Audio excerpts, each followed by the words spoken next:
The Green Lantern film. I don't hate it as much as other people do, but it definitely could be better. So, what if I rewrote it? This is Green Lantern, another take. The opening monologue is completely pointless because later on Hal will just learn the same information more organically, so we skip straight to Abin Sur. We see him patrolling, and we actually give him a crew that he's talking to.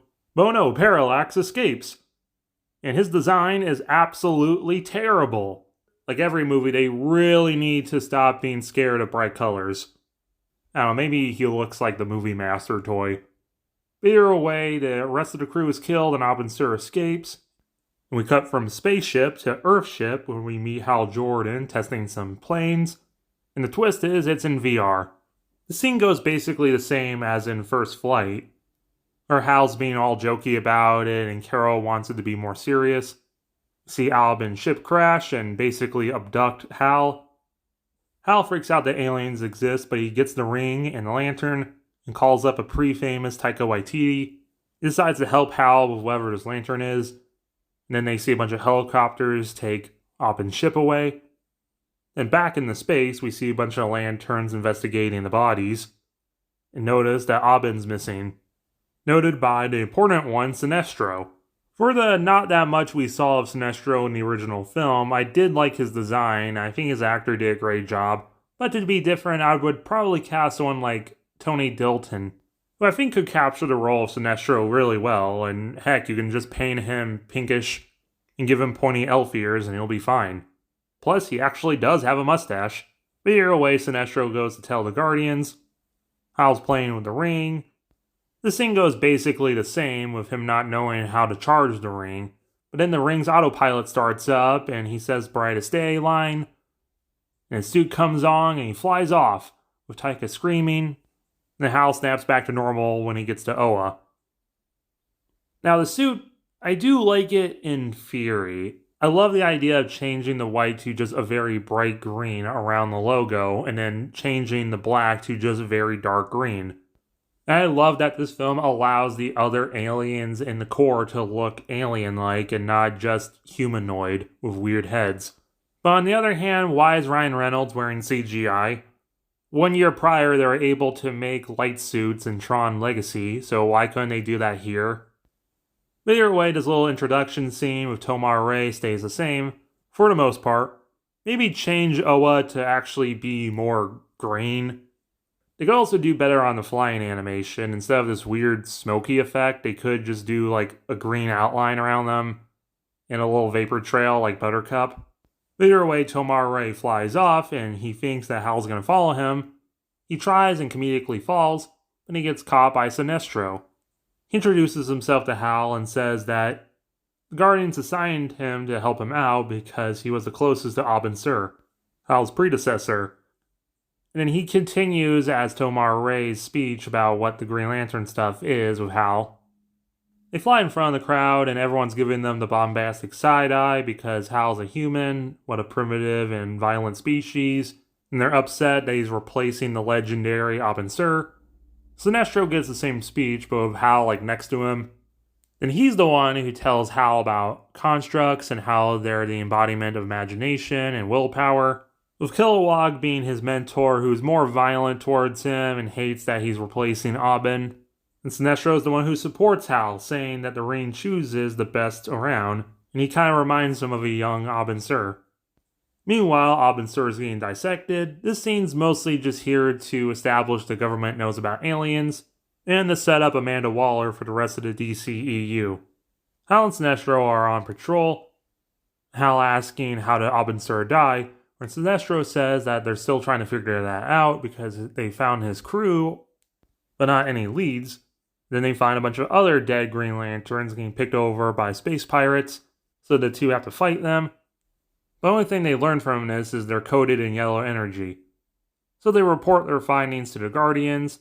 They tell them the one thing stronger than courage and willpower is the power of fear, the power of yellow. One of the Guardians tried experimenting with it, and it completely corrupted them.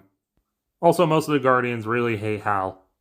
Sinestro wants to use fire against fire and wants to make a ring out of the yellow energy. The Guardians say no. They'll think of a way to deal with Parallax. Tomorrow, they send Hal home.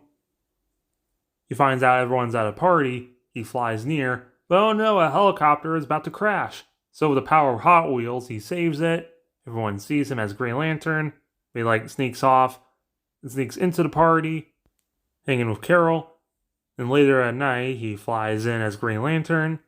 And comedically for the DC universe, Carol actually recognizes him even with his mask on. They have their little romantic scene, but Hal actually does stuff like makes constructs and creates a little romantic scene. The next day, the Guardians find out that Parallax is heading towards Hal's planet. But they don't really care because Earth is so far out in the middle of nowhere, who cares? Hal does, so he flies off and tries dealing with Parallax, which goes alright at first, but then Parallax just kind of dominates him and invades the planet. Hal's doing pretty bad, but then suddenly a bunch of Green Lanterns defy orders and help Hal out, including a bunch who didn't like him in the first place, including Kilowog. With the power of teamwork, they all force Parallax into the sun. Hal almost falls in, but Sinestro helps him out, even though he wasn't there during the rest of the battle. Ah well. He says goodbye to Carol and flies off into space to stop crime or whatever. Then in the post-credit scene, we see the Weaponers create a yellow power core and the ring. Sinestro puts it on, and turns into the first Yellow Lantern, because he's been possessed by Parallax.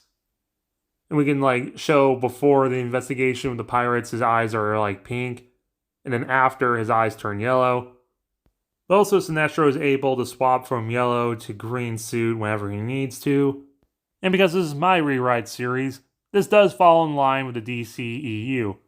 And the Green Lantern animated series is canon. But we give it another season following the Young Justice episodes with Kilowog. We also see Razor becoming a Blue Lantern, but he's also losing hope to find Aya. We also establish new Genesis and the new gods, but most importantly, Metron, who's experimenting on the rings to see what they do, Orion, and maybe the Furies from Apocalypse, including Big Barda. Eventually, Razor becomes a blue and red lantern and flies off to find Aya, and Hal wasn't in this season because at the same time, we have Green Lantern 2, Yellow. Hal's investigating the disappearance of a bunch of lanterns, and it turns out they've been falling, both joining and dying by the Sinestro Corps, using the power of fear. The Guardians don't really believe Hal because Sinestro is the best around, and they nearly kick him out of the Order, just for Sinestro to alive, full Parallax form. Sinestro fights his former apprentice, and even the Guardians have to join in on the fight, but so many lanterns and even one Guardian are killed. So they decide to give Hal the ultimate power by making him merge with Ion, the source of the Green Lantern power. And he goes super and fights off the Yellow Lanterns and slaps away the Yellow Power Core into deep space. Has one final fight with Sinestro, and they lock him up in Tarkin Galtos to see if they can remove Parallax from him. And that's a prison planet from the Legion of Superheroes because shared universe. Hal flies around Earth realizing that this might be the last time he'll actually be here, as he's going to be a full-time Green Lantern now. So he makes a giant Green Lantern symbol in the sky and flies off. And we see Clark Kent reporting about it. And that's how I would do Green Lantern movie. But what do you guys think? You like any of my ideas? Would you do it any different? Are you interested in more DCEU rewrites? Let me know in the comments below. Make sure to like, share, comment. If you're new here, subscribe.